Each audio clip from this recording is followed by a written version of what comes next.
Hello and welcome everyone. Thank you very much for tuning in. This is a screencast-o-matic presentation and recording for the second half of the warm-up packet cycle that we're currently on. Before we get started, please let me encourage you to open up to the warm-up packet template and please get ready to type down the question and the answer and format it in a different color font. Please remember that when you're finished with this set of warm-ups, you may gladly hit submit on Google Classroom. Let's go and get started. For the first question of the day for the unit on Japan, what is Japanese culture really like? Provide a brief overview of some key characteristics that define Japanese culture. So before we move on to the next slide, we are starting a new unit on Japan. This question essentially has us thinking about what we're learning in the lesson, about Japanese culture, and additionally about Japanese values and customs. Number 1. Japanese culture is known to be unique and exclusive to Japan. Mostly due in part to its largely homogeneous population, Japan did develop in isolation. But over the years, they developed different types of morals, values, cultural customs, and systems that have allowed it to take on a culture all its own.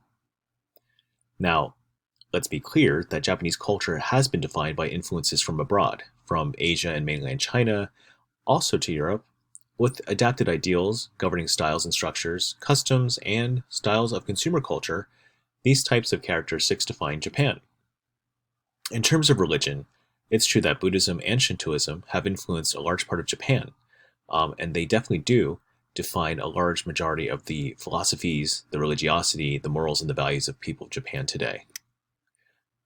As alluded to before, in terms of government, Japan today has a largely democratic government structure, with a representative government and bodies of government that are represented by the people.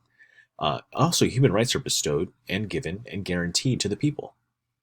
In terms of its economy, Japan has a largely capitalistic economic system with new cutting-edge markets and trade. Japan is also heavily renowned for its advanced technologies as well. In terms of contemporary times, Japanese customs are based off of a consensus culture where community is valued. Also, consumerism is evident, as many people do live in advanced, elevated system of style and system of living. Hard work is also valued in Japanese culture.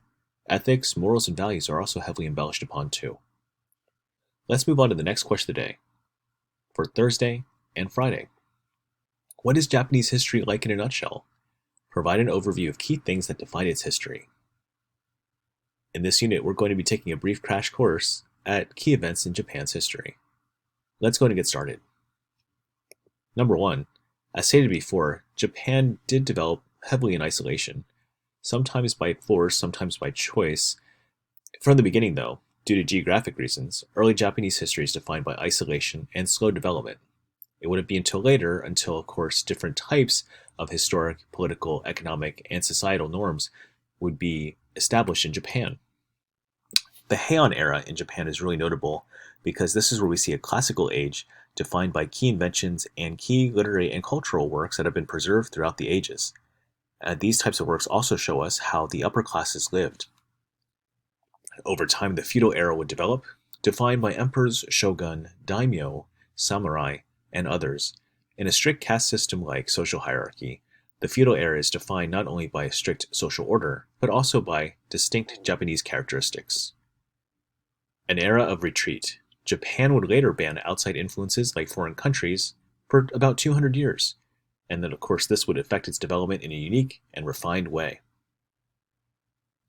Later on, though, due to rising imperialist fervor and additionally nationalism, Japan would engage in colonization endeavors around the world, in particular to Asia and the Pacific.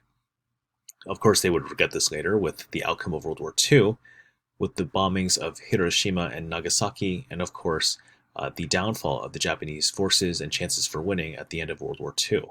This would bring a new chapter in not only Japanese, but world history. In modern times today, though, Japan has been occupied by the US in the 1950s after World War II, but today it actually is a largely democratic and capitalistic country. With a great reputation on the world stage, Japan is known to be one of the friendliest and best countries to work with. So as you guys can see, that's how we're going to be starting this new unit in World Cultures.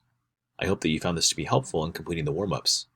Thank you very much for tuning in, and good luck with completing the coinciding lessons.